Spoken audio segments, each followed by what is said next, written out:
ఈ లక్షల సంవత్సరాలు లేదా కోట్ల సంవత్సరాలు యేసు ప్రభు 2000 ఇయర్స్ వాడే ఆయన వేసిన ఆ 3 మేకులకే అక్కడికి చనిపోయాడు, ఆయన నిజమైన దేవుడు కాదు అనే ఆ ఉద్దేశంతో వారు మాట్లాడుతున్న మాటలకు మీ జవాబేంటి?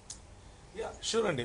ఫస్ట్ మొట్టమొదటిగా మనము ఒక్క విషయం చాలా జాగ్రత్తగా చాలా స్పష్టంగా తెలుసుకోవాలి. ఏంటి అని అంటే, చూస్తున్నటువంటి ప్రేక్షకులను దృష్టిలో ఉంచుకొని గ్రామ స్థాయిలో లేకపోతే తాలూకా స్థాయిలో ఉన్నటువంటి ప్రజలను దృష్టిలో ఉంచుకొని ఈ విషయం చెప్తున్నాను. ఏంటి అని అంటే, ఇటువంటి పోకిరి చేష్టలు చేసేవాళ్ళు చాలామంది వచ్చారు ఇంతకుముందు, ఇప్పుడు వస్తూ ఉంటారు, ఇక ముందు కూడా వస్తారు. పోకిరి అన్న పదాన్ని మళ్ళీ వాడుతున్నాను. నేను నిజంగానే ఇక్కడ నేను మాట్లాడే మాటలకు నేనే వ్యక్తిగతంగా దానికి సంపూర్ణమైన బాధ్యత తీసుకొని మాట్లాడుతున్నాను. నా మాటలకు రక్షణ టీవీ బాధ్యత తీసుకోవట్లేదు, నేను బాధ్యత తీసుకొని మాట్లాడుతున్నాను. ఇలాంటి వాళ్ళను పోకిరీలు అని పిలవాలి. ఎందుకు అనంటే, ఒక వ్యవస్థాపిత లేకపోతే ఒక సభ్యత కలిగినటువంటి సమాజంలో కూర్చుని మాట్లాడుకోలేనటువంటి, ఒక సంవాదం చేయలేనటువంటి, ఏమాత్రము సంవాదం చేసే పరిణతి లేనటువంటి వాళ్ళు రైళ్లలో కుష్ఠోళ్ళ దగ్గర ముష్టోళ్ళ దగ్గర వాళ్ళని తిట్టుకుంటూ వీళ్ళని తిట్టుకుంటూ అడకదినే వ్యవహారాలు చేసుకుంటూ తిరుగుతూ ఉంటే, అలా అడకదినే వ్యవహారాలు చేసుకునే వాళ్ళను నెత్తి తీసుకుని మనం ఇక్కడ కూర్చొని మాట్లాడే కర్మ పడుతుంది మనకు. యాక్చువల్గా అది పర్వాలేదు. కాకపోతే చెప్పేది ఏంటి అని అంటే, ముఖ్యంగా చూస్తున్నటువంటి కరెక్ట్. అందుకనే నేను చూస్తున్న ప్రేక్షకులతో ఈ విషయం చెప్తున్నాను. ఏమిటి అని అంటే, ఇలాంటి వాళ్ళు ఇలాంటి చిల్లర వేషాలు వేసినప్పుడు దయచేసి మీరు సంయమనం కోల్పోకండి. ఇలాంటి వాళ్ళని చూసి జాలిపడండి. సంయమనం కోల్పోయి ఇదేదో అయిపోయింది, ఇదేదో మా దేవుణ్ణి తిట్టేస్తున్నాడు, మా దేవుణ్ణి ఏమో చేసేస్తున్నాడు. ప్రియమైనటువంటి క్రైస్తవ సంఘమా, క్రైస్తవ వీక్షకులకు మాట్లాడుతున్నాను. మన దేవుడు ఆయన యొక్క ఉనికి, ఆయన వర్చస్సు, ఆయన గుణలక్షణాలను గురించి ఆయన బ్రతికి ఉండగా కూడా మాట్లాడారు. ఆయన సశరీరుడై మన మధ్యలో కృపాసత్య సంపూర్ణుడిగా నడిచినప్పుడు కూడా మాట్లాడారు. అలా పిడిగుద్దులు కుట్టారు, బంట్రౌతులతో కూడా పిడిగుద్దులు ఆయన తిన్నాడు. ఆయనను సిలువ వేశారు. ఎందుకు అని అంటే, ఆయన నేను దేవుడిని నేను చెప్పుకున్న కారణంగానే వేశారు. కాబట్టి ఇది కొత్త ఏం కాదు క్రైస్తవ సమాజానికి.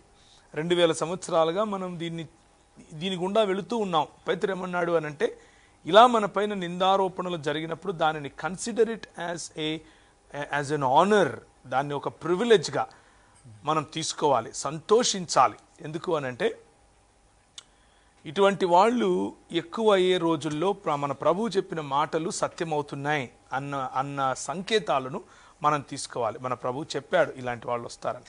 కాబట్టి ముఖ్యంగా గ్రామ స్థాయిలో మరియు పట్టణ స్థాయిలో, ముఖ్యంగా చిన్న దాని ఏమంటారు టౌన్ స్థాయిలో ఉన్న వాళ్లకు ఈ విషయం చెప్తున్నాను. ఎందుకంటే మీ ఐడెంటిటీస్ చాలా క్లియర్గా ప్రజల్లో తెలిసి ఉంటాయి కనుక, ఎవరికి పడితే ఎట్లా పడితే అట్లా ఇష్టం వచ్చినట్లు ఆ చిల్లరోళ్లను పోలి మీరు కూడా చిల్లర వీడియోలు పెట్టకండి, చిల్లరగా మాట్లాడకండి, చిల్లరగా దూషించే పదాలను మీరు అలా చేయటమే వారికి కావాలి.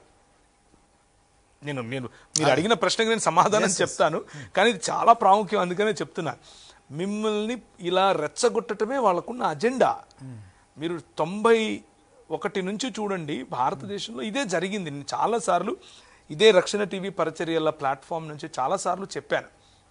వీళ్ళకున్న అజెండా ఏమిటి అని అంటే, భారతదేశంలో ఉన్నటువంటి హైందవులను ఒక ఓటు బ్యాంకుగా మలుచుకోవాలి అని అంటే, హిందువు ఇప్పుడు ఖతరేమే హే, హిందూ ఖతరేమే హే, హిందూ ఖతరేమే హే, లేకపోతే హిందువు పైన ఏదో జరిగిపోతుంది అన్నటువంటి విద్వేషపూరిత రాజకీయాన్ని మన దేశంలో వాడు పుట్టించాలి.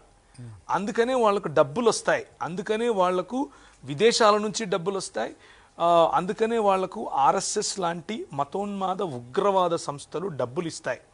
ఆ డబ్బులు వాళ్ళేసే ఆ చిల్లరకు, వాళ్ళేసే గింజలకు ఆశపడి రోడ్లెక్కి తిరిగే డిచ్కీలు ఇలాంటి వాళ్ళు చాలామంది ఉంటారు.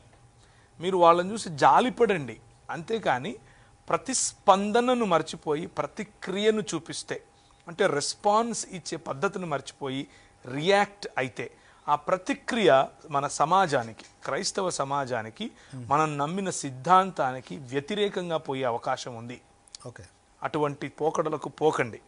మొట్టమొదటిగా నా విన్నపం, దీనికి మీకు కావాలి అని అంటే ఒక మంచి భాషతో, ఒక మంచి తర్బీదుతో, ఒక మంచి ప్లాట్ఫామ్ను ఎన్నుకొని సమగ్రంగా, సమర్థవంతంగా, లేఖనాధారంగా ఇలాంటి వారితో మాట్లాడండి. అందులో ఇబ్బంది ఏమీ లేదు. వారిని పిలవండి, మాట్లాడండి, కూర్చోండి. ఆ సంవాదం మంచిది.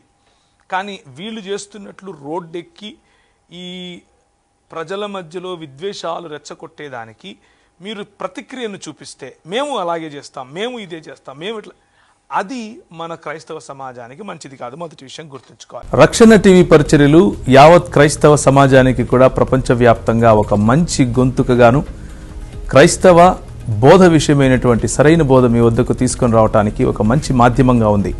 అలాంటి రక్షణ టీవీ ఇప్పుడు మనకు ఉచితంగా రాబోతోంది. అయితే దానికి మీరు చేయాల్సిన పని ఒకటి ఉంది.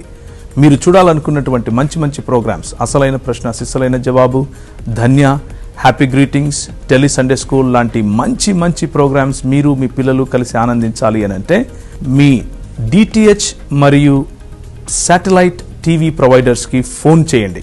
టాటా స్కై కావచ్చు, డిష్ కావచ్చు, వీడియోకాన్ కావచ్చు, ఎయిర్టెల్ కావచ్చు. ఫోన్ చేసి ఉచితంగా వచ్చే ఛానల్స్లో రక్షణ టీవీ మాకు కావాలి అని అడిగి మీ హక్కుగా దాన్ని పొందండి. మీరు అడగకపోతే వారు ఇవ్వరు. మీరు అడిగితే ఉచితంగా మీ ఇంటికి మన ఛానల్ వస్తుంది. ఎన్నో రకాలైనటువంటి భిన్నమైనటువంటి అలాగే మీకు ఉపయోగపడేటువంటి ప్రోగ్రామ్స్తో మీరు ఆనందించండి. Thank you.